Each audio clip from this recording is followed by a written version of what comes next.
Hello everyone, I'm Ria Banerjee and let's going to begin the chapter pronouns. So today I'm going to focus on the possessive pronouns. But before I begin, I have to introduce to you the pronouns. So let's begin today's class. Let's understand what is a pronoun. Let me tell you a few sentences. Hari is absent because Hari is ill. Hari is a young boy. So students, see, I have used Hari 3 times here. First, when I introduced Hari, and the rest of the 2 times when I was telling something about Hari. But do we need to use it?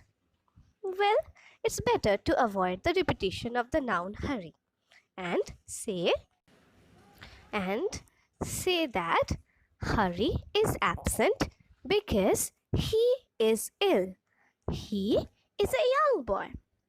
So we have understood that a word that is used instead of a noun is called a pronoun. Pronoun means for a noun. So let's know the definition of a pronoun. A pronoun is a word used instead of a noun. So let's look at some of the examples. I, we, you, he, she, it, they are called the personal pronouns because they stand for all the 3 persons. The first person, second person and the third person. So now students, in our today's video, I am going to introduce to you the possessive pronoun. So students, now let's understand what is a possessive pronoun.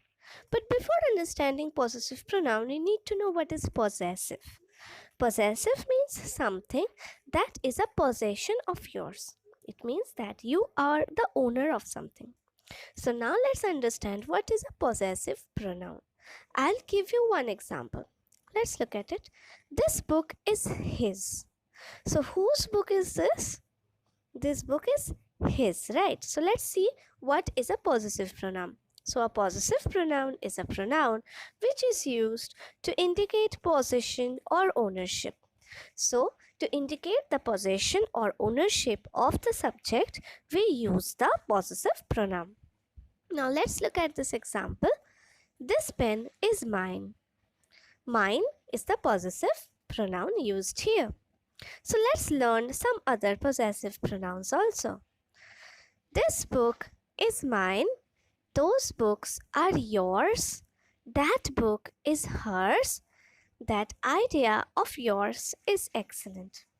So, the pronouns can be used, or the possessive pronoun can be used in all the 3 persons or the 3 genders also, like masculine gender, feminine Now, gender, students, and neuter gender. Let's begin a game. And in this game, you have to find out which possessive pronoun is used. So, the first example. Or the first question. Tom has got a ball. The ball is dash. So what is the subject in this sentence? Tom. Now let's look at the examples that we have. So the sentences again I'm telling. Tom has got a ball. And the options are mine, his, ours. So can you tell the answer? Very good. Tom is the subject, which is masculine gender and the third person singular number. So, the possessive pronoun will be his. Tom has got a ball. The ball is his. So, now students, let's move on to the next question. Let's see. Lily has got a blanket. The blanket is dash. The options are theirs, yours, hers. So Lily has got a blanket. Lily is the subject used here. So what would be the pronoun? Lily is the third person singular number. So what would be the pronoun? Yes. So the pronoun is hers. Lily has got a blanket. The blanket is hers. Let's look at the next question. I have got a table. The big table is dash. Let's look at the examples. Yours, mine and hers. So I is the subject used here. What would be the possessive pronoun? You tell. Very good. I have got a table. The big table is mine. Mine because I is the first person singular number. So the possessive pronoun will also follow the same rule. Now let's look at the next question. We have got a car. The new car is dash. Ours, his, its. What is the subject? The sentence is we have got a car, so the subject is we. So the possessive pronoun will be very good. The possessive pronoun will be ours. So we have got a car. The new car is ours.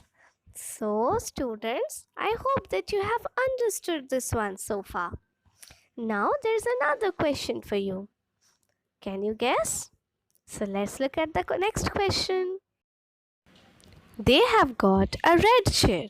The red chair is dash. What are the options? Mine, yours, and theirs. Students, I'm not going to tell this answer to you. You have to find it out by finding the subject. So students, I hope you have understood. Thank you so much, students. I hope you have understood. Bye-bye.